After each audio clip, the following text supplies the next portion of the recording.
எல்லாத்துக்கும் வந்த மோடியால வெள்ளத்துல நம்ம மிதந்து சாகும்போது தூத்துக்குடியில சென்னையில வந்து பார்க்க முடியல. பத்தில மக்களை பற்றி கவலைப்படாத ஆட்சியாளர்கள். மதிப்புமிக்க எனது சொந்தங்களே, மக்களை பற்றி சிந்திப்பவனுக்கு மதம் சாதியை பற்றி சிந்திக்க நேரம் இருக்காது. மதம் சாதி கடவுளை பற்றி சிந்திப்பவன் ஒருபோதும் மக்களை பற்றி சிந்திக்க தேவை இருக்காது. அதே வச்சுக்கிட்டு பேசிட்டு இருப்பான். நல்ல காலம் பிறகுது, நல்ல காலம் பிறகுது, நல்ல காலம் பிறகுது. குடுகுடு படிச்சு உனக்கு நல்ல காலம் சொல்றான் பாரு, அவனுக்கு ஆத்தா அரைப்படி அரிசி போட்டா தான் அடுத்த வேலை சாப்பாடு. நல்லா கவனிச்சுக்க, நல்லா கவனிச்சுக்க.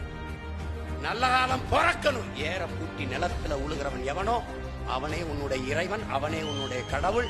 அதை நீ புரிஞ்சுக்க.